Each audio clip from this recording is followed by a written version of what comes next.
Good evening, everyone. I welcome you all back to the revision series of the subject Indian Financial Services. My name is Nikhil Verma, and today we are going to get a brief understanding of merchant banking. So, what is a merchant bank? A merchant bank is nothing but a combination of banking and consultancy services. A merchant bank helps a businessman to start a business, to raise finance, or to expand or modernize their business. It also helps companies to register, buy, or sell shares in the stock market.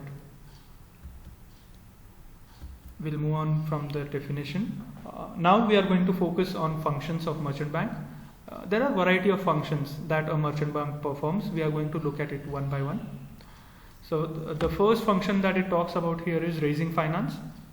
Merchant bank helps their clients to raise finance through issue of shares, debentures, bank loans, etc., whichever looks feasible at that moment of time depending on the scenario.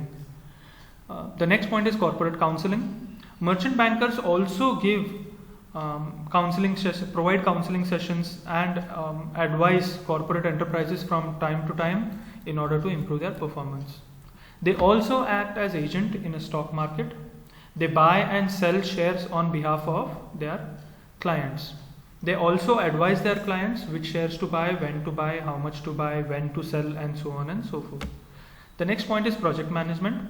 The merchant banks also help their client in variety of ways when it comes to project management, such as advising on the location of the project, conducting a complete feasibility study where they let them know whether the project is feasible in terms of finance, operations, and other such aspects. And they also help projects find a suitable source of finance. They also advise on expansion and modernizations in the form of mergers, acquisitions, amalgamations, etc. The next point is one of the important sources or important function of merchant bank, that is managing public issue of companies.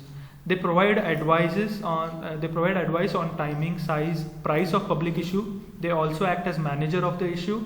They help accepting applications and allotment of securities as well. They also help a particular company to get government permissions for their projects. The next point is advising small companies and entrepreneurs. Here a merchant bank gives advice and counsels small companies or entrepreneurs about various business opportunities or the government policies that exist that can impact their company or a startup. What are the incentives available and concessions that are being provided by the government. They also provide services to public sector. They help revival of sick industrial units as well.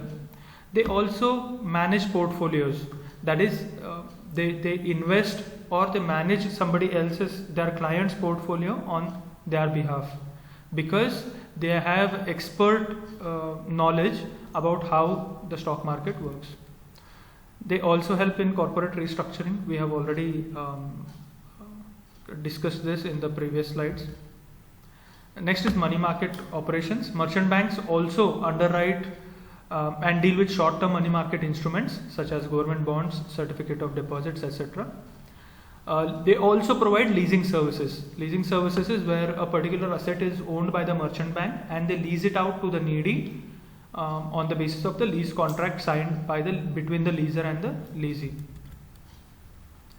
And the last point under the functions of merchant bank is they also help manage interest and dividend payments.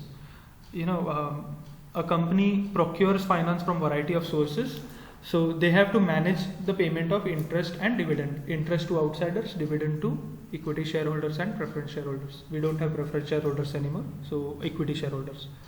They advise their clients about the timing and the rate of dividend to be paid. Thank you. That's all for today's lecture. We are going to discuss about SEBI regulations in our next class. Thank you.